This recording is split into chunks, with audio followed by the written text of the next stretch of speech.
Ketemu lagi sama saya Dewa di Wiko Talk hari Minggu sore sekarang. Narasumber kita hari ini yang um, cukup istimewa menurut saya karena memang ini salah satu senior kita yang mempunyai pemikiran berbeda daripada yang lain. Dan ini juga bertepatan sama Mental Health World Day kalau nggak salah. Semoga saja benar. Itu kita sedang saya cek dulu. Dan kita itu temanya hari ini adalah menemui kesadaran diri untuk membangun kesadaran kolektif. Jadi kalau dikaitkan sama apa yang terjadi dan juga kita harus memulai segala sesuatunya itu dari diri kita sendiri. Nah, sore ini kita akan ngobrol bareng sama salah satu alumni kita dari angkatan 16, namanya Mbak Adi Putri Garlita Maharani. Nah, Mbak Adi Putri ini adalah founder sosial platform Rahim dan Janin.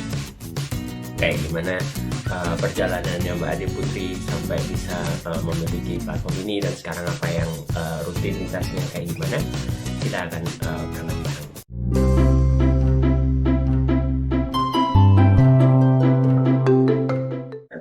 Hai, selamat sore. Sore, halo, long time no see, how are you? Baik-baik, alhamdulillah. Baik. Mulai bosan karena pandemi. Mulai bosan, oke. Emang ini ngaruh banget ya ke kegiatan apa di ini kok kameraku kayaknya kurang benar ya. Nah, kayaknya better gini. Nah, emang mayoritas di rumah terus sekarang karena pandemi. Iya, jadi banyak kegiatan atau program yang akhirnya jadi digital atau pakai virtual karena pandemi sih. Karena kita mengurangi juga ke lapangan kan. Iya benar, karena mobilitas juga pasti harus dibatasin. Ya, dan boleh disapa dulu ke Wikusen, kita manggilnya teman-teman penonton kita, audiensnya itu Wikusen, sama juga nanti kita bahas tentang Rahim dan Janin. Bisa sapa dulu, Mbak. Hai, selamat sore teman-teman Wikusen. Hari ini sebenarnya kita akan lebih banyak membahas tentang perjalanan kita masing-masing dari zaman putih abu-abu ya, benar ya? Jadi teman-teman bisa sharing sih apa sebenarnya yang paling diingat ketika zaman SMA atau SMK dulu. Kalau kamu apa, Deo? Oh, ini hostnya yang ditanya.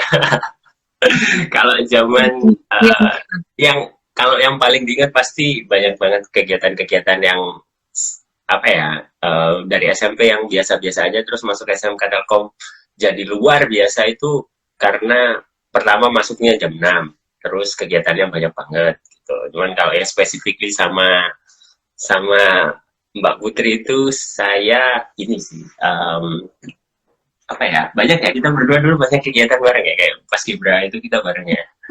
Iya, lumayan banyak sih kita irisan organisasi sama ya pertemanan juga kan. Iya benar. Kalau yang paling diinget itu kalau aku sih itu sempet ada deket sama teman kamu itu sih. Oh, oke. Sama temen aku maksudnya ya. Iya. Iya, menarik ya. Menarik sih, maksudnya akhirnya kita jadi flashback dan nostalgia seperti apa sih perjalanan hidup dari masa-masa remaja kita dulu. Iya Kalau benar. aku sih paling aku ingat dari SMK tuh sebenarnya pengalaman berorganisasi sama pengalaman berelasi, betul. Jadi organisasi itu kayak ya aku memilih apa organisasi yang aku suka. Waktu itu aku belajar banyak dari sana, dari orang-orang, dari bagaimana sistem organisasinya gitu. Terus kalau seni berelasi ini ada dua konteks ya, maksudnya dalam segi relasi pertemanan sama relasi partner. Jadi kalau pertemanan tuh pertama kalinya aku merantau nih. Jadi meskipun jarak rumah sama sekolah tuh nggak terlalu jauh, tapi aku pulang paling 2 minggu atau sebulan sekali lah. Jadi ngerasain gimana sih hidup jadi anak kos. Terus akhirnya orang-orang yang kita tuju pertama itu ya teman-teman kos atau teman-teman yang ada di sekolah kayak gitu kan. Oh iya. Terus Tapi kan kayaknya dulu pas habis lulus kan nggak langsung ngekos ya. Kamu kan ini kan SIP kan dulu kan, bener kan? iya, SIP kan di Jakarta waktu itu ya. Iya, tapi kan maksudnya itu langsung dapat inilah SIP itu dulu ini kok fasilitasnya termasuk yang paling oke. Ada apa namanya, ada rumah kan dikasih untuk teman-teman ya. Dan itu kamu kan angkatan kita kan angkatan yang pertama yang dapat itu kan. Ya menarik tentang perjalanan setelah SMK. Ini kita mau cerita masa-masa SMK kita dulu atau langsung ke jumping setelah masa Oh SMK nih? iya, benar-benar benar. Oh masih pada saat ini ada teman kosnya Reri. Dari temen kos pertama waktu itu, jadi lucu deh. Jadi pertama kali ngekos tuh sebenarnya aku ngerasa nggak nyaman banget karena ngerasa weird banget gitu, ngerasa kayak oh gini ya rasanya ngekos terus ngerasain sendirian banget. Karena waktu itu belum masuk mos, aku masuk kos itu 2 hari atau berapa hari sebelum mos dan aku ngerasa kayak beda banget kan ambience-nya. Terus Bentar, aku ini sempet kayak Mbak Putri asalnya mana? Bisa dikasih tahu nggak? Dari kota mana terus ke ngekos di mana? Gitu. aku tuh sebenarnya dari ini Malang Kabupaten, dari Oh Kepanjen. gitu. Cuma kan seperti yang kamu bilang tadi sekolah kita tuh emang disiplin banget ya masuknya jam Hmm. 6. Jadi nggak mungkin kalau misal istilahnya aku sekolahnya dari kabupaten harus ke Malang kota tiap hari. Akhirnya aku ngekos tuh. Hmm. Jadi gitu. Kos-kosannya dulu Jadi di Jalan Danau apa? gimana gimana? Kosannya dulu di jalan di mana? Di Jalan Danau apa?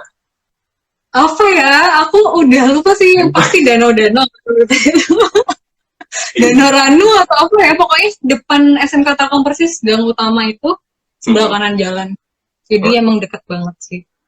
Dan itu ya lucu lah sensasinya pertama kali jadi anak kos dan kenal teman-teman kos. Ya ada Reri nih yang satu kosan sama aku, Herer. ya. Kemarin langsung DM aku itu. Oh Putri, oke finally aku mau nonton Putri nggak mau nonton kamu gitu. Gitu ya, karena udah bosen sama kamu sebagai Iya. host ya tiap kali ini sesi.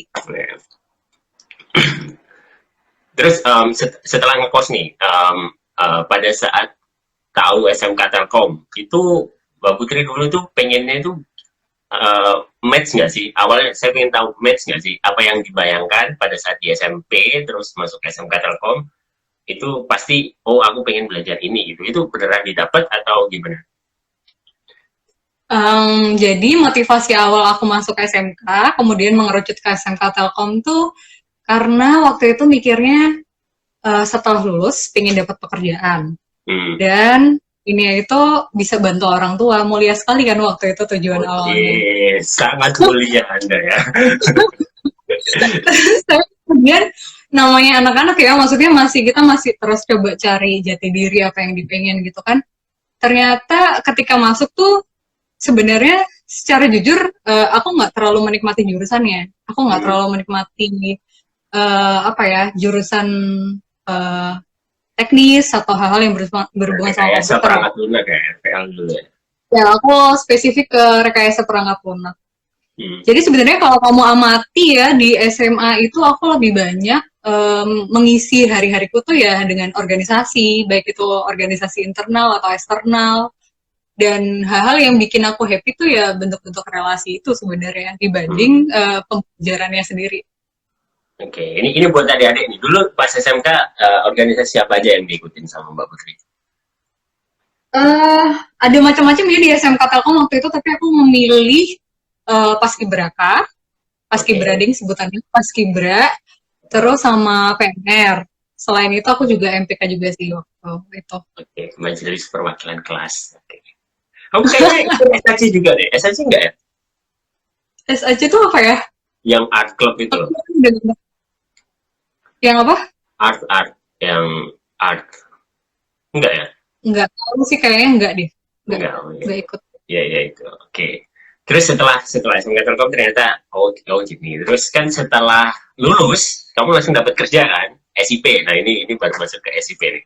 Nah ini itu itu karena saya dulu pernah dengar cerita kamu itu uh, resign dari SIP mau sekolah gitu. Jadi kan sebenarnya agak sedikit bertolak belakang ya dari yang SMPO ya pengen masuk SMK Telkom biar bisa kerja, tapi begitu dapat kerja malah resign untuk sekolah lagi gitu. Nah itu gimana ceritanya? Ya menarik sih. Jadi kan waktu itu keturutan tuh akhirnya doa waktu SMP mau masuk SMK Uh, untuk bisa dapat pekerjaan lagi. Bahkan aku waktu itu dapat pekerjaannya sebelum wisuda. Jadi SIP waktu itu ngadain kayak rekrutmen. Mereka datang ke sekolah langsung ya, untuk memilih orang yang akan jadi pegawai mereka. ya, Dan itu benar kata kamu tadi, itu angkatan pertama dari SMK Telkom yang diterima di SIP. ya. ya udah aku cobain lah ya, aku penasaran setelah 3 tahun apa namanya belajar di SMK Telkom ambil jurusan itu, aku cobain lah. Terus ternyata dari sekian banyak yang daftar itu terpilih 4 orang laki-laki dan 1 orang perempuan. Nah 1 orang perempuan itu aku sendiri. Iya, Jadi bayangin tuh merantau ke Jakarta di umur awal 18 tahunan waktu itu. Terus apa ya, pengalaman merantau yang lebih jauh di kota yang metropolitan ya menurutku dibanding Malang ya waktu itu ya. Terus lucu sih kayak orang tua aku itu agak tega dan nggak tega untuk melepas anaknya gitu. Tapi karena ini kesempatan yang baik ya kenapa nggak untuk dicoba. Jadi pertama kali ke Jakarta itu akhirnya aku ditemenin tuh sama orang tua aku, sedangkan yang lainnya pada naik kereta sendiri, aku ditemenin sama orang tua aku gitu. Jadi di Jakarta waktu itu kerja di SIP kan, terus merasakan gimana pengalaman bekerja setelah lulus SMK di kota besar. Dan di situ sih kayak mulai memikirkan lagi tentang apa sebenarnya yang pengen aku jalani dalam hidup. Jadi sebelum memikirkan lebih jauh lagi, waktu itu sebenarnya kayak sama teman-teman yang satu angkatan 5 orang tadi itu, kita sama-sama kayak ya udah yuk kita kuliah ya di sini. Seingatku waktu itu ide awal tuh juga muncul dari aku, ayo kita kuliah, kita nggak boleh cuma kerja aja, kita nggak boleh cuma lulusan SMK aja di sini. Dan waktu itu akhirnya teman-teman mulai mempertimbangkan untuk kuliah ini kan, kuliah apa namanya, pekerja yang itu bisa Sabtu Minggu atau setelah kerja kayak gitu.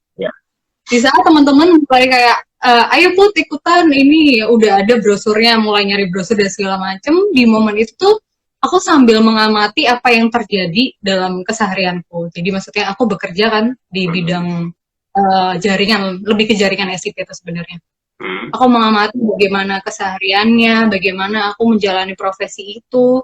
Aku tuh merasa bahwa kok aku merasa makin tidak terhubung ya sama diriku. Aku merasa bahwa ada hal-hal yang oke, aku bisa dapat duit nih dari pekerjaan ini, tapi ada yang gak puas tuh, ada bentuk-bentuk kepuasan diri yang gak terpenuhi selama bekerja. Akhirnya kayak yang lain udah mulai daftar kuliah, aku tuh mikir, aku tuh menyadari lagi sebenarnya apa yang aku suka, bidang apa yang sebenarnya aku pengen aku dalami lebih lanjut yang kayak gitu, sampai akhirnya aku memutuskan untuk setelah 10 bulan bekerja, itu aku memutuskan resign karena aku yakin bahwa aku tuh lebih cocok untuk hidup di sosial dibanding untuk benar-benar tiap hari interface dengan komputer atau hal-hal yang sifatnya teknis. Kenapa aku bisa dapat kesimpulan ini? Karena ketika bekerja pun aku lebih bagus untuk kayak hubungan pertemanan atau hubungan tim, hubungan dengan atasan, hubungan dengan klien, itu tuh semuanya berjalan dengan baik. Meskipun kayak aku kan istilahnya juga masih di kota baru ya, di kota Jakarta yang itu kayak wah, gemerlap sekali untuk anak yang baru lulus SMK waktu itu. Gemerlap gitu.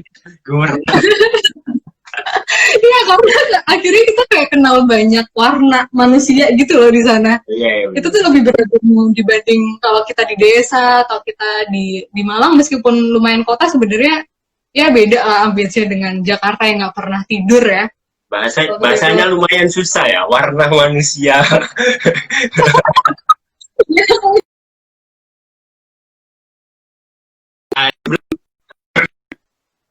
Ini seperti. Kemudian aku lebih suka kayak berinteraksi, hubungan dengan manusia, hubungan dengan klien waktu itu, hubungan dengan sama stakeholder. Itu tuh aku menikmati banget, terus akhirnya aku memutuskan, oh kayak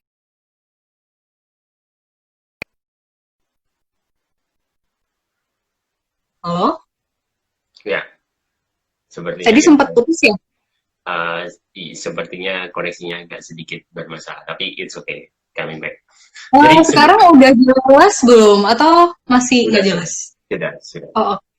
Sebelum kita lanjut, buat teman-teman yang ini ya, yang nonton kita, bisa langsung kalau ada pertanyaan bisa langsung di drop di komen, nanti kita bahas dan kita jawab satu-satu.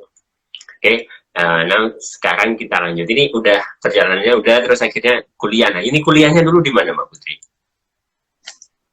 Aku kuliahnya di UNER, jurusannya ilmu komunikasi.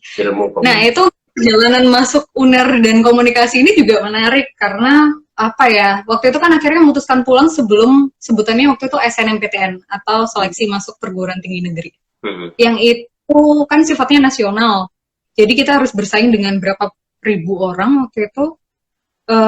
Aku milihnya 2 jurusan, antara komunikasi sama psikologi. Tapi waktu itu aku urutkan sesuai dengan passing grade yang sesuai. Jadi waktu itu komunikasi lebih tinggi daripada psikologi, akhirnya aku taruh komunikasi nomor 1, psikologi nomor 2. Itu tuh aku resign, jadi setelah resign itu aku langsung les di bimbel yang ya biasanya jadi rujukan anak-anak SMA untuk bisa masuk ke perguruan tinggi negeri waktu itu. Jadi aku les intensif tuh selama 2-3 bulan.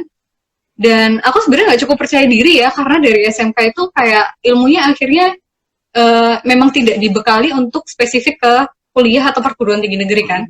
Karena kita nggak ada ilmu sosial atau sains yang fix gitu. Ya, benar. Sedangkan kan untuk masuk perguruan tinggi negeri harus jelas tuh mau masuk IPA atau masuk IPS gitu kan. Jadi ya udah sih waktu itu kayak gambling aja, ada juga peluang-peluang untuk berhasil lolos, ada juga peluang untuk gagal. Jadi binary banget lah waktu itu. Terus ketika pengumuman, waktu itu masih diumumin lewat koran gitu, ternyata ada nama komunikasi UNER waktu itu 2011. Jadi kayak, aku seneng banget sih ternyata apa yang diusahakan gitu ternyata bisa dipercinta gitu. Oke, itu terus habis setelah kuliah ini pertanyaannya. Nah itu habis kuliah terus melanjutkan karir sampai sekarang. Ini gimana? Sekarang di mana? Masih di Malang, di Surabaya atau di mana? Aku sekarang lagi tinggal di Batam.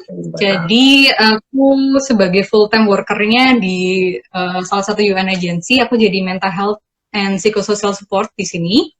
Tapi full time learner-nya ada di Rahim dan Janin sih. Oke. Sebelum masuk ke Rahim dan Janin, ini masuk ke UN ini UNICEF. Apa sih kita sebutannya apa sih? Aku di IOM sih, lebih ke yang ngurusin migran atau pengungsi ya. Nah itu kesehariannya, sedikit tentang keseharian Mbak Putri di role itu ya. Itu kan tadi mental health. Jadi ngobrol sama orang, terus ini apa namanya?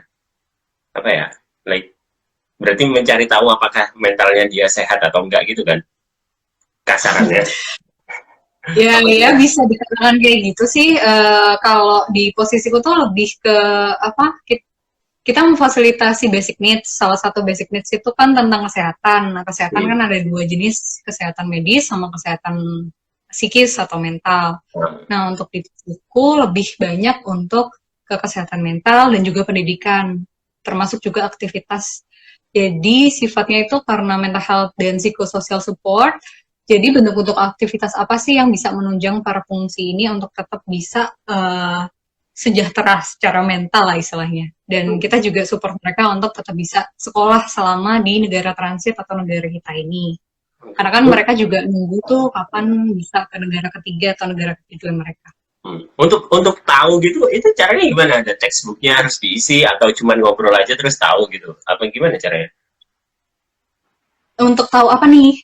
Tahu itu tadi untuk menentukan ini nggak sehat, ini perlu ini perlu itu gitu, gimana? Kita tuh kerjanya nggak sendirian, jadi kalau staff itu lebih ke basic counseling yang sifatnya emang dasar untuk pengen tahu apakah dia masih berfungsi secara normal dalam keseharian atau mereka atau dia punya tendensi untuk udah makannya nggak teratur atau tidurnya udah nggak teratur, terus ada kecenderungan untuk menyakiti diri nggak, menyakiti orang lain, hal-hal yang kayak gitu sih. Nah, nanti kalau misal digali dengan ngobrol aja gitu. Bisa kita pakai kita bisa biasanya diskusi one on one gitu sih dengan klien kita, dengan pengungsinya. Itu untuk orang-orang yang memang merasa punya masalah ya. Kalau yang nggak punya masalah mah kita bikin kegiatan yang seru-seru aja. Maksudnya ada banyak lah, ada pendidikan, ada kita bikin kelas-kelas kayak sewing, nyulam, kelas handicraft dan macam-macam lah. Ada kelas arts. Ya istilahnya kelas-kelas yang bisa menunjang mereka untuk tetap bisa aktif dalam kehidupan sehari-hari. Kita kirain tadi ininya bisa tahu untuk mengetahui bahwa sebenarnya mentalnya health atau enggak itu dengan ngobrol kayak gini beneran konseling gitu. Saya mau nanya ini, saya mentalnya saya ini sehat atau enggak? Kayaknya itu ada yang lebih cocok bisa ke psikolog atau psikiater karena kita juga kerjasama dengan psikolog dan psikiater untuk teman-teman pengungsi Oke. yang mulai ada tendensi untuk kesehatan mentalnya memang terganggu, kita pasti arahkan ke profesional. Oke, itu Itu sih, kelihatan ya jadi kita kalau misalnya kesehatan mentalnya terganggu itu emang kelihatan dari behaviornya dia gitu ya. bisa kelihatan dari yang awalnya kita termotivasi untuk melakukan suatu kegiatan, misal terus jadi demotivasi atau ketika makannya udah mulai nggak teratur. Intinya tentang keberfungsian sehari-hari yang kita lihat dulu kan. Biasanya gitu sih untuk deteksi awal. Iya, itu jangan makan telat makanya teman-teman ikutan sekalian ya nanti bisa ini mentalnya nggak sehat. Tapi Kesimpulannya bener salah loh, kayaknya. makan itu bisa bikin happy. Iya bener-bener, bener banget. Oke, now sekarang kita bahas itu kesehariannya Mbak Putri sekarang dan ada di Batam dan bekerja dengan apa yang diinginkan, alhamdulillah menemukan karirnya. Dan sekarang ke Rahim dan Janin. Nah, Rahim dan Janin ini sebuah platform yang bagaimana sebenarnya Mbak Putri? Oke. Rem dan Janin itu lebih ke platform sosial yang tujuannya untuk mengupayakan dunia yang lebih ramah ibu. Sebelum cerita tentang rahim dan janin, sebenarnya ada hal yang sifatnya itu menjadi landasan kenapa akhirnya aku membuat platform ini. Hmm. Jadi, tadi perjalanan setelah akhirnya aku selesai S1 di komunikasi, aku kan sempat kerja di production house waktu itu. Di production house, karena aku memang linear dengan jurusanku kan, 1 tahun Ya, bekerja ilmu di sana, komunikasi. aku ngegali lagi tentang potensi-potensi diri dan tentang tujuan hidup tadi. Aku merasa bahwa selain bisa mencari uang dari private company gitu, aku ngerasa kayak ada hal yang sebenarnya aku bisa kontribusikan. Akhirnya aku bergabung di salah satu gerakan pendidikan dan aku jadi guru bantu di daerah Musirawas waktu itu, salah satu daerah pelosok di Sumatera Selatan. Indonesia. Sumatera Selatan Ya, bukan? kan di bantaran Sungai Musi sih kalau pernah tahu sungai terpanjang di Indonesia. Ya. Di situ tuh aku jadi belajar banyak sebenarnya dibanding aku mengajar ya. Dibanding maksudnya sehari-hari aku mengajar mereka, tapi sebenarnya aku belajar banyak dari situ tentang insight-insight yang akhirnya aku dapatkan untuk memutuskan melahirkan rahim dan janin. Jadi aku ngelihat di sana tuh peran orang tua sebenarnya sangat besar karena kan anak-anak itu waktu di sekolahnya itu sebenarnya lebih sedikit dibanding waktu di rumah. Dan tapi ketika ngelihat di sana itu orang tua cenderung kurang percaya diri dengan uh, mengajari anak-anaknya di rumah. Jadi semuanya kayak ya udah dipasrahin sama gurunya karena merasa guru itu lebih berpendidikan. Karena ya udah sih Itu tugas. kayaknya seperti yang terjadi ya apa maaf nih ya ini kayaknya itu yang terjadi di eranya kita sekarang ya kan sekarang anak-anak kecil itu ini ya jam sekolahnya jam 8 sampai jam 3 gitu kan terus habis itu dia masuk ke penitipan anak itu apa sih namanya PA ya, tempat penitipan anak. ya, Betul. kan soalnya kan mama papanya kerja gitu baru ketemu jam 8 jam 9 karena sibuk kerja itu ngefek ya berarti ke anak-anaknya. Betul banget sih. Akhirnya nyambung. Itu yang aku temuin di desa. Nah, Hmm. setelah aku selesai jadi guru bantu, aku sempat kerja juga di salah satu NGO pendidikan. Ini lebih kecil lagi kalau yang sebelumnya aku urus SD, yang Hmm. ini urus PAUD. Jadi aku ngelihat jenjang anak ini dari usia PAUD sampai SD itu selama 2 tahun kemarin. Di PAUD ini menarik karena ini udah daerah perkotaan ya yang aku pegang programnya. Itu tuh emang rata-rata seperti yang kamu bilang persis. Jadi anak-anak ini sekolah dari pagi karena orang tua yang bekerja, akhirnya mereka dititipkan sama guru atau pihak penitipan anak istilahnya sampai akhirnya orang tuanya pulang baru ketemu di rumah gitu kan. Hmm. Sebenarnya nggak apa-apa sih, maksudnya itu kan lebih ke kebutuhan hidup ya. Sebenarnya nggak masalah ketika kayak quality time dengan anak itu kita punyanya nggak terlalu banyak karena kita harus memenuhi kebutuhan hidup anak juga. Tapi yang menjadi penting itu di sela-sela quality time antara orang tua dan anak ini yang lebih penting bagaimana peran-peran orang tua dan peran-peran pendidikan keluarga ini bisa membentuk karakter anak. Karena anak itu kan golden age-nya di usia 1 sampai 5 tahun. Nah, sedangkan kalau misal cuma dikasih gadget atau yang sifatnya itu nggak ada pembangunan karakter dari orang tua itu sendiri, ya akhirnya akan berpengaruh ke masa depan anak. Nah, dari sini akhirnya aku terinspirasi untuk memberikan atau melahirkan platform yang namanya Rahim dan Janin tadi, yang fokusnya ke isu kesehatan mental ibu. Oh gitu. Karena aku ngerasa jadi orang tua tuh nggak ada sekolahnya. Jadi ya ayo kita belajar bareng-bareng lewat Rahim dan Janin. Ini apa namanya? Jadi itu ya buat teman-teman ya, itu quality not quantity. Jadi dipastikan kalau memang kebutuhannya memang kita harus bekerja untuk para bapak, mama, papa muda, terus yang mama, papa yang sudah sekarang beberapa dari angkatan yang anaknya sudah mulai gede-gede, ya mungkin bisa sharing-sharing juga sama ini di platform Rahim dan Janin, biar bisa belajar bareng-bareng bagaimana menjadi orang tua yang baik gitu. Ini kayak mama papaku pernah. Iya benar, karena kita pun kayak bentuk produksi dari pola asuh orang tua kita kan, dan kita nggak tahu ketika di masa 5 tahun awal itu seperti apa sih bentuk pendidikan orang tua kita, akhirnya ngaruh ke bentuk karakter kita yang sekarang gitu. Sama ini dan juga apa yang aku merasa bahwa di diriku ya itu merasa salah satu faktor terbesar membentuk karakter itu pada saat keluar dari rumah tadi, pada saat ngekos, pada saat harus merantau sendiri, itu waspadanya beda. Benar-benar. Itu ngaruh. Jadi ngerasa lebih eksplor gitu ya ketika kita kayak udah di luar rumah. Iya benar.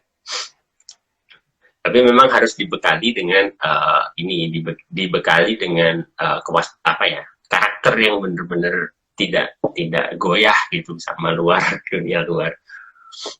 Oke. Nah itu benar banget sih. Itu akhirnya nyambung tentang topik kita hari ini kan, tentang menemui kesadaran diri untuk membangun kesadaran kolektif. Benar gitu. Karena selama perjalanan hidup tadi kan akhirnya aku menyadari bahwa ternyata aku tuh lebih kuat atau merasa lebih yakin ketika aku mau mendengarkan diriku sendiri dibanding kayak hal-hal bising di luar diriku. Jadi kalau aku membayangkan bentuk kesadaran diri itu ketika kayak kita fokus sama diri kita, dan itu tuh jadi alat kritis kita untuk alat kritis kita yang bisa diinstal di dalam diri untuk bisa mengetahui banyak hal. Jadi mulai dari kekuatan kita apa, kelemahan kita apa, terus kebiasaan kita tuh seperti apa sih sebenarnya, sampai ke hal-hal yang sifatnya lebih dalam itu kayak value atau nilai-nilai yang kita percayai, passion, terus bentuk-bentuk aspirasi apa sih yang kita dapatkan. Itu tuh semuanya sebenarnya berasal dari diri kita sendiri. Nah, ketika kita mau coba untuk ketemu dan menyadari itu ada, itu tuh lebih mudah buat kita sebenarnya untuk taking decision tentang apa yang mau kita lakukan, kapan kita harus bilang iya, kapan kita harus bilang enggak, dan akhirnya berdampak juga tentang personal growth kita kan, perkembangan personal kita, kemudian perkembangan kita di profesional pun, bagaimana kita memutuskan sesuatu, dan akhirnya dampak lebih jauhnya ketika satu orang dan lainnya itu sama-sama sadar diri, ya akhirnya terbentuk sebuah kesadaran kolektif yang lebih bijak, yang lebih baik gitu kan. Gitu. Jadi begitu, bukan kita harus terpengaruh sama orang lain, tapi kalau kitanya kuat, kita bisa mempengaruhi orang lain. Gitu. Kira-kira begitu ya pesannya. Oke. Lanjut lagi. Selama bikin platform Rahim dan Janin ini, pastinya ada challenge ya. Itu challenge-nya apa aja biasanya kalau mengembangkan?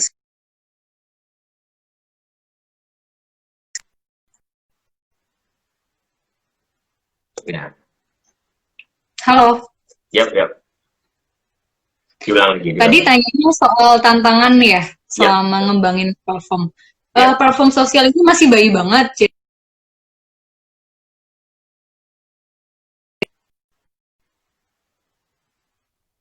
Platform sosial ini bersifat masih sosial, jadi semua anggota timnya juga masih punya kesibukan lain, masih punya sumber penghasilan yang lain. Akhirnya bentuk tantangannya ya lebih ke keberlanjutan program sama kesejahteraan tim sendiri sih sejauh ini. Jadi gimana biar program-program ini bisa sustain dan berkelanjutan, ditambah bisa berdampak sebenarnya dengan isu yang sedang diangkatkan, ditambah lagi bagaimana tim bisa membagi waktu dan tenaganya sih dengan antara pekerjaan utama mereka dengan ini gitu. Nah Itu sih tantangan utama. itu gimana maintainnya sekarang kan? Pasti orang juga ini sama sedikit curhat sih kalau ngurusin ini kan Amiku sama juga memiliki mungkin challenge yang sama karena memang kita platformnya bisa dibilang sosial juga kan. Itu kalau di Rahim dan Mm-mm. Janin maintainnya gimana Bu?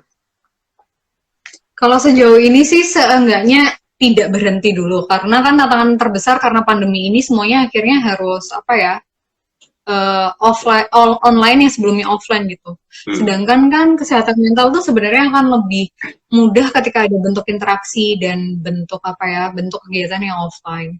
Hmm. Nah, sejauh ini sih yang dilakukan ya apa ya, bentuk-bentuk kolaborasi tetap dilakukan karena itu satu-satunya cara untuk tetap bisa ada sih menurutku.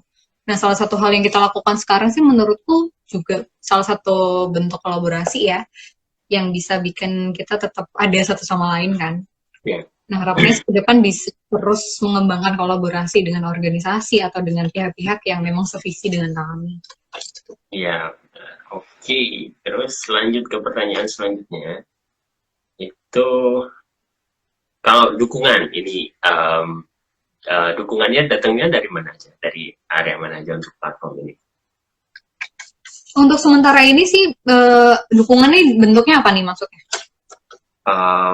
Bisa apa ya? Bisa secara ide apa yang harus dibawa itu kan bisa suatu bentuk dukungan juga. Terus mungkin kalau ada pendanaan, ada funding juga itu ada nggak sih di situ atau pasti pasti apa ya?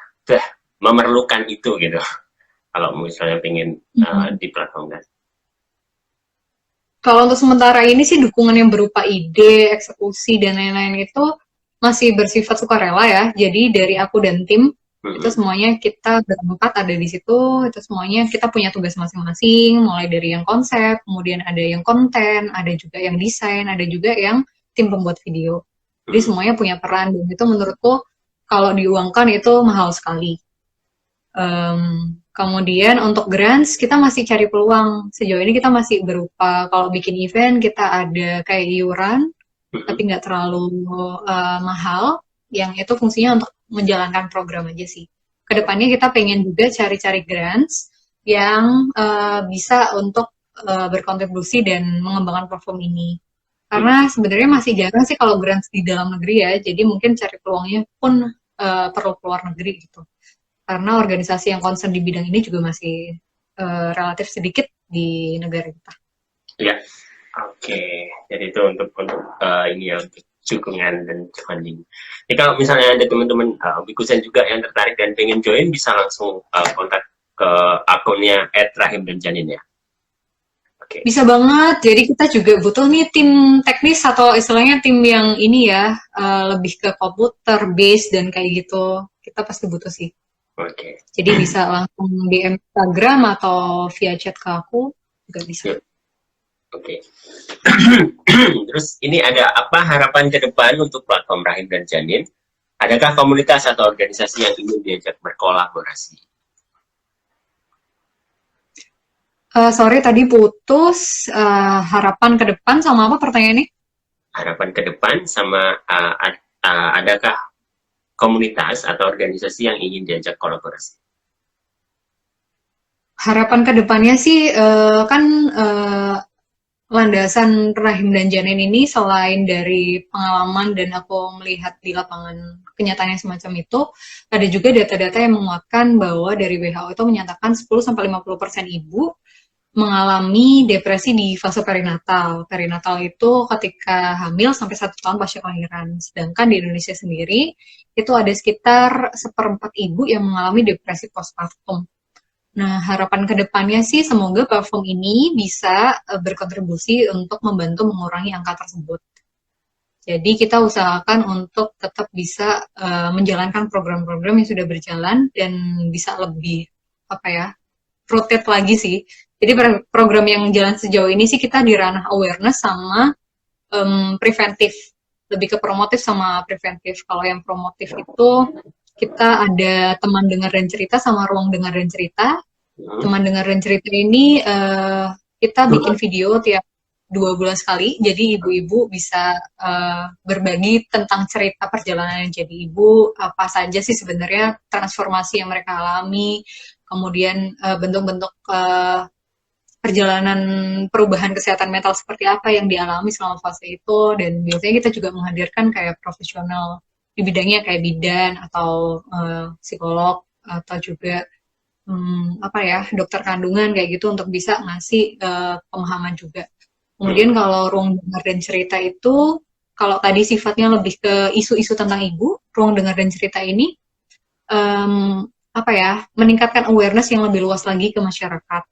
Jadi biasanya kita adakan apa dari video-video tadi kita tampilkan, kemudian kita diskusikan bersama, kemudian kita hadirkan lebih dekat dengan masyarakat. Kita juga biasanya mengundang moderator dari psikolog atau psikiater, karena kan nggak tahu masih ada stigma bahwa psikolog sama psikiater itu kayak momok banget. Maksudnya orang-orang yang udah kesana tuh kayak udah parah banget. Padahal sebenarnya ketika kita mengalami gangguan mental apapun yang itu kayak kita udah nggak sanggup untuk menanggulangi sendiri, ya kita perlu mencari bantuan. Salah satu bentuk bantuan itu dengan kita datang ke psikolog atau psikiater. Nah, di ruang dengar dan cerita ini kita berusaha untuk itu sih, meningkatkan awareness tentang isu kesehatan mental ini ke masyarakat yang lebih luas. Kemudian yang ketiga, kita ada juga namanya ruang diri. Nah, ini yang khusus ibu. Jadi bentuk-bentuk ruangnya itu lebih ke katarsis. Yang sudah kita lakuin selama ini tuh kita sudah pernah ngadain support group dengan profesional, dengan psikiater, jadi mereka merasa berada di lingkungan yang sama dengan orang-orang yang punya pengalaman dan kendala-kendala yang hampir sama. Mereka bisa curhat dan mereka bisa saling mendukung. Kemudian ada juga bentuk psikoedukasi, itu biasanya melalui WA Minar atau webinar. Ada juga yang terakhir kita latihan menulis jurnal syukur, itu kita sambil latihan itu selama 30 hari didampingi sama konselor. Jadi apa ya, kita mengusahakan untuk banyak bentuk-bentuk yang bisa kita sediakan untuk ibu biar merasa lebih aware dengan kesehatan mentalnya, karena itu akan berpengaruh ke anaknya. Oke. Harapannya sih ke depan bisa makin ini ya, makin konsisten, kemudian bisa juga berkolaborasi dengan pihak-pihak yang lebih masif dari segi pemerintah, private company, atau masyarakat sipil, dan organisasi yang spesifik sih. Oke. Jadi gitu. Ini ngomong-ngomong, kita dari tadi ngomongin platform untuk parenting kan. Ya, Mbak Putri sendiri sudah menjadi ibu kah atau gimana sekarang? Kalau sekarang aku belum, karena aku ngerasa ada banyak tantangan untuk jadi ibu, dan sekarang masih punya tenaga untuk berkecimpung di dunia itu, makanya aku kayak berbagi kepedulian dulu nih, gimana caranya biar bikin dunia yang lebih ramah ibu dulu. Dan lagi pula sebelum jadi ibu kan aku udah jadi anak, jadi aku ngeliat juga seperti apa ibuku kan selama perjalanan hidupnya, dan aku ngerasa perempuan ini nggak cukup punya ruang-ruang yang seimbang dibanding laki-laki gitu. Oke. Jadi ya udah kita bikin hal-hal yang lebih menyenangkan buat perempuan dan ibu sih. Kayaknya ada pertanyaan di kolom chat. Benar, ya. Pertanyaannya kita park dulu sebentar. Ini jadi remind lagi untuk teman-teman yang lagi nonton ya. Kita habis ini sesi tanya jawab. Jadi kalau punya pertanyaan langsung aja di chat. Nanti kita bahas satu persatu pertanyaannya. Sebelum lanjut, ini buat teman-teman Wikusen karena pandemik juga masih ada di mana-mana, dan di IA Wikusama Peduli COVID-19 kita masih membuka donasi ya di nomor rekening 070 000 680 7106. Nah, ini atas nama Yayasan Alumni Wikusama. Kalau misalnya pengen bantu langsung transfer ke sana, dan jangan lupa di 2 digit terakhir dikasih 99 itu sebagai identifikasi kita. Buat teman-teman juga yang memerlukan, nggak perlu ragu, langsung aja DM ke kita atau cari kontaknya ke koordinator angkatan buat penyaluran bantuannya juga dari kita. Jadi itu nggak usah malu-malu, langsung ini bareng. Oke, ini ada pertanyaan dari Mas Yusron. Apa saja sih tantangan saat membangun sosial platform rahim dan janin? Ini pertanyaannya sama seperti yang kamu tanya tadi ya. Bisa aku rangkum sedikit sih, tantangannya lebih ke keberlanjutan program dan platform itu sendiri dan gimana kesejahteraan tim sih sejauh ini. Karena kan kita basisnya sosial, jadi gimana biar platform sosial ini tetap bisa hidup dan menghidupi platform dan tim itu sendiri sih. Itu yang jadi tantangan utama. Tapi kita coba pelan-pelan untuk cari jalannya. Ya, gitu. Mungkin bisa diajukan ke Mas Yusron ini untuk jadi donatur atau apa gitu kan. Oh, bisa dengan senang hati kita menampung grants atau bentuk-bentuk donasi untuk pengembangan partai. Iya nih teman-teman kayaknya udah pada jadi bos ya. Setelah lulus SMK kan langsung kerja. Sekarang berarti rata-rata pengalaman kerja udah 10 tahun. Ya, Iya nggak itu sih? sempat shocking loh. Aku di sini ditanya sudah kerja berapa lama? 10 tahun. What? Masih di umur sini sudah experience-nya 10 tahun. Itu lumayan shocking juga. Iya Jadi makanya yang konsisten untuk bekerja dari SMK sampai sekarang. ya, tapi Mbak Putri juga, kamu juga ini juga, Put, apa, melenceng agak jauh, tapi oke juga sih dengan perjalanannya kan. Jadi lebih menarik gitu. Jadi sebenarnya bukan tentang konsisten, konsisten pasti apapun yang dilakukan itu pasti harus konsisten. Terus ya yang terpenting ya itu nemuin oke, this is what I want gitu kan. Kasih Inggris sedikit kayak kemarin ada yang request. Oh iya benar banget. Dan pesan aja sih buat teman-teman yang mungkin sekarang masih SMK, menurutku tuh yang perlu ditekankan pada diri sendiri itu coba aja dulu. Apapun yang pengen kalian coba, coba aja dulu. Kalaupun salah, kalaupun gagal, itu nggak masalah karena kita masih belasan tahun. Maksudnya itu kayak bolehlah kita ngabisin jatah gagal kita selama kita mau cobain itu. Karena dari kegagalan, dari pengalaman itu, akhirnya kita jadi lebih kenal sama diri kita sendiri. Itu sih. Iya Jadi benar. jangan Coba takutin, penasaran jangan coba penasaran coba tidak. pengen Kenapa dia? penasaran dicoba pengen jadi apa dicoba pengen jadi apa dicoba nggak jadi nggak apa-apa cari yang lain. Benar. Dan sampai ketemu ya tapi jangan maksa juga maksudnya pengen ini nyoba cara ini gagal cara ini kalau kita harus menemukan titik di mana kita harus berhenti kalau nggak gitu nanti terlalu obses. Nah, benar banget. Jadi tadi kan kesadaran diri fungsinya untuk tahu juga kapan waktunya kita berhenti, kapan waktunya kita lanjut. Jadi kalau rasanya memang, oh ini sudah nggak sesuai lagi, ya nggak apa-apa untuk berhenti. Tapi kalau rasanya, oh ini memang sesuai sama apa yang kita cari, sama apa yang kita tuju, ya udah go ahead. Oke, ini ada pertanyaan lagi nih. Ini kayaknya keren juga. Titie Yara. Apakah memungkinkan untuk sosialisasi mengenai kesehatan mental ibu saat posyandu?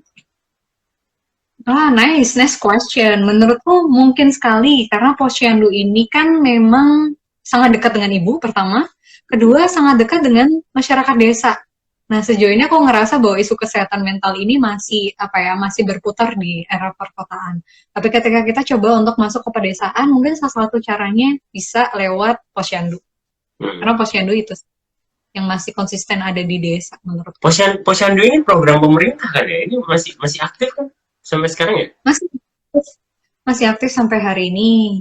Jadi biasanya ada tenaga kesehatan yang dikirimkan tiap sebulan sekali atau sebulan 2 kali untuk memang mengecek kesehatan fisik sih rata-rata kayak bagaimana perkembangan kandungan yang kayak gitu-gitu, perkembangan balita kayak gitu sih.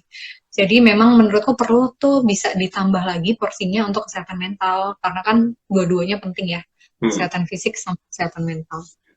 Karena dulu soalnya pas zaman aku kecil gitu punya ini apa namanya KMS kartu menuju sehat. Iya benar. Itu masih dipakai kali sampai hari ini. Oh ya? Setauku ya. Itu aku ingat bentuknya kayak brosur gitu, terus di dalamnya itu ada graf gitu.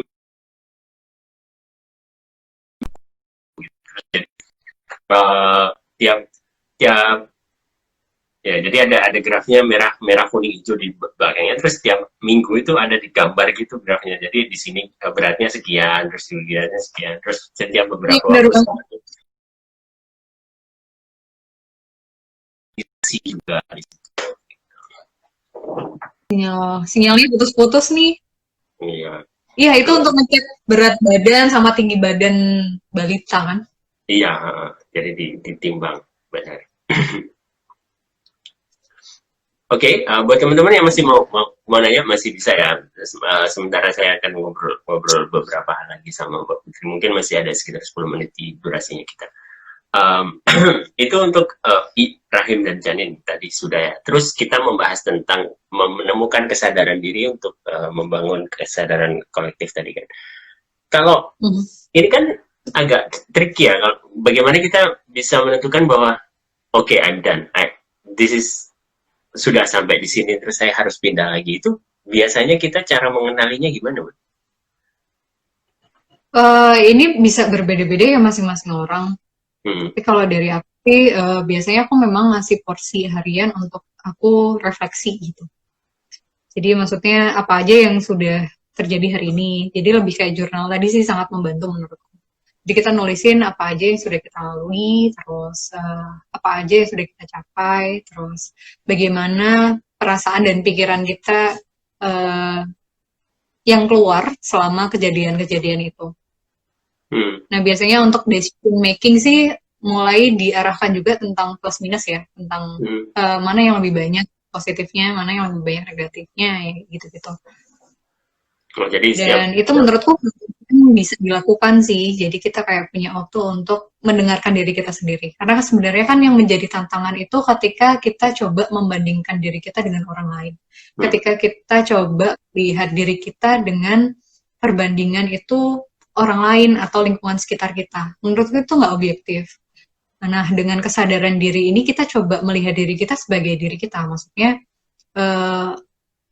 multiple intelligence kita, multiple intelligence itu lebih ke kecerdasan majemuk masing-masing anak atau masing-masing orang itu kan berbeda. Nah, kita bisa mulai menyadari itu apa sih yang menjadi passion, apa sih yang menjadi bentuk-bentuk kecerdasan kita, kelebihan kita. Nah, dengan mau ngelihat diri kita lebih dalam, dengan melihat inner voice dan inner self kita itu, sebenarnya kita jadi observer dan evaluator itu yang lebih objektif. Karena kita nggak bandingin diri kita sama orang lain, tapi kita membandingkan diri kita dengan diri kita yang sebelumnya. Gitu. Oke, jadi dipakai waktunya untuk evaluasi diri ya sebenarnya. Jadi lebih ingat-ingat lagi apa ya tadi yang salah, apa yang seharusnya bisa dilakukan lebih baik, apa yang seharusnya tidak dilakukan gitu. Jadi itu gitu caranya teman-teman. Terus kalau sekarang ke teman nih, biasanya kan teman itu berpengaruhnya banyak banget. Ini mungkin banyak yang nanya, ini pertanyaan dari saya. Kalau bagaimana caranya kita untuk bisa menempatkan diri kita di suatu lokasi apa ya, di suatu komunitas yang berbeda-beda. Tapi kadang kita ada perbedaan pendapat atau kita merasa bahwa oh no, this is not for me. Itu kita cara nolaknya gimana ya? Yang pertama tetap balik tuh ke bentuk kesadaran diri. Karena dengan kesadaran diri kan kita jadi tahu value atau kepercayaan apa sebenarnya yang kita yakini kan. Terus dimanapun berada sih sebenarnya setiap orang pasti punya value yang diyakini dan itu bisa jadi berbeda. Nah, ketika ada selisih paham atau sifatnya itu perdebatan, yang coba dicari itu sebenarnya bukan siapa yang benar, tapi solusinya sih menurutku. Jadi ketika kita coba fokus ke solusi, ke hal-hal yang perlu kita selesaikan, itu akan jadi bukan ego yang ngomong, tapi lebih bagaimana kita bisa menyelesaikan ini gitu, bersama-sama. Oke, jadi gitu. Jadi jangan egonya dulu, tapi dikenali juga semuanya, terus diajak bareng ini kayak gimana. Dengan begitu jadi tercapai ya kesadaran kolektifnya jadi tercapai karena kita sadar diri dulu. Kira-kira benar banget. Ya. Oke. Buat teman-teman yang masih mau nanya, kita masih ada waktu sekitar 10 menit sebelum durasinya kita habis. Ini saya secara skrip sudah habis, jadi kita bisa ngobrol santai aja sama Putri. Kalau di situasi di Batam sendiri gimana, Bu? Ini apa yang terjadi baru-baru ini pandemi ya? Ini ada yang nanya ini. Apa sih target utama atau tujuan besar dari platform Rahim dan Janin ini? Apa sih trigger yang bikin oh aku mau bikin platform Rahim dan Janin, dari Mbak Cairin. Makasih Mbak Cairin pertanyaannya. Jadi tujuan besarnya itu kita sederhana, kita mau mengupayakan dunia yang lebih ramah ibu. Mulia sekali. Dunia yang lebih ramah ibu. Bayangkan coba, dunia kita nggak baik untuk ibu-ibu berarti. Ya, yang lebih ramah kan bisa jadi sebelumnya ramah atau kurang ramah kan. Oh, Jadi kita ya. bikin yang lebih ramah lagi. Oke. Terus triggernya apa? Oh, triggernya banyak karena tadi aku sempat berkecimpung di dunia pendidikan selama 2 tahun belakang dan melihat bahwa sebenarnya peran ibu ini sangat besar.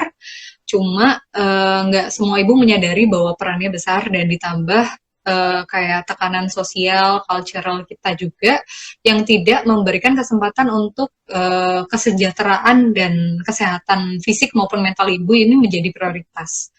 Makanya kenapa kemudian akhirnya lahir Rahim dan Janin ini sih. Hmm, gitu. Terus ini tadi berarti yang trigger bikin kena aku mau bikin platform Rahim dan Janin itu sebenarnya dari kesadaran dirinya si Mbak Putri sendiri sebenarnya. Oh, yes, saya merasa bahwa uh, kalau kalau dunia ini lebih ramah kepada ibu, akan bisa membangun sesuatu yang lebih gitu, baik dari segi anak-anak, sudut pendidikan yang mungkin uh, dilihat kecil, tapi bisa ini ya, bisa apa? Bisa berpengaruh besar gitu, karena kan anak-anak itu adalah harapan dan masa depannya kita semua gitu. Benar Nah, banget. Jadi makanya kita kayak punya tagline juga sih di platform kami bahwa ibu itu memegang masa depan bangsa loh lewat tumbuh kembang diri dan anaknya. gitu. Jadi ketika dia kayak punya apa ya, punya kesadaran untuk memperhatikan dirinya sendiri dan juga memperhatikan anaknya dalam peran-perannya sebagai seorang perempuan dan ibu, itu tuh akan kedepannya akan jadi lebih selaras dan akhirnya akan menghasilkan anak-anak juga yang bagus dan yang berkarakter juga berkualitas untuk masa depan bangsa kita gitu. Oke, gitu. Kayak kita nggak boleh menyakiti para ibu ya, tuh kayak ngomong sama diri Ya, sendiri sih. sebenarnya nggak boleh menyakiti semua manusia sih, baik ibu, ayah atau siapapun lah ya. Gitu. Mari kita bangun dunia yang lebih ramah untuk ibu. Gitu. Oke, um, kalau tadi saya mau nanya ke Putri untuk yang di Batam, itu kesehariannya gimana kalau bisa diceritakan? Maksudnya tadi kan pekerjaan, kalau secara sosial di Batam itu kayak gimana ya sekarang? Aku nggak ngerti Batam ini gimana. Karena aku masuk ke sini itu udah mulai masuk pandemi, jadi aku nggak tahu ya Batam in normal kayak gimana. Tapi Batam in pandemi sejauh ini ya akhirnya tempat-tempat hiburan apapun itu jadi lebih terbatas. Maksudnya karaoke atau yang sifatnya bioskop dan mall itu beberapa tenannya juga tutup. Hmm. Jadi nggak sesemarak sebelumnya ya.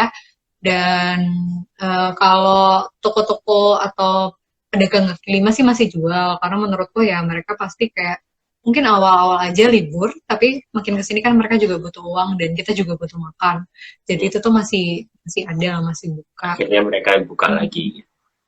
Buka lagi paling itu sih kalau yang lain ya sama lah kayak daerah-daerah lainnya.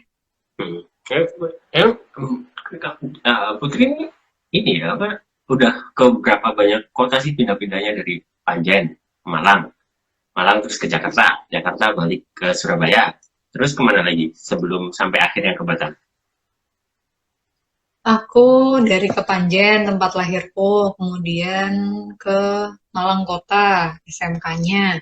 Kuliahnya di Surabaya, kemudian sebelum itu sempat ke Jakarta untuk kerja sebelum kuliah. Terus setelah itu ke Musirawas untuk bantu ngajar. Hmm. Kemudian sempat balik ke Malang, tapi head office-ku waktu itu ada di Singapura, jadi sempat beberapa waktu ke Singapura untuk ketemu tim. Kemudian setelah itu baru deh ke Batam. Oh, jadi sempat yang sebelum di Batam ini ada head office di Singapura. Oke, Iya, ada head office di sana. Kamu sendiri lagi di mana? sekarang saya lagi di Jepang, di Wah, pinggiran gimana ke Jepang? di pinggiran Tokyo. Ah, nice. Gimana di sana culture dan apa ya kehidupan sehari-harinya?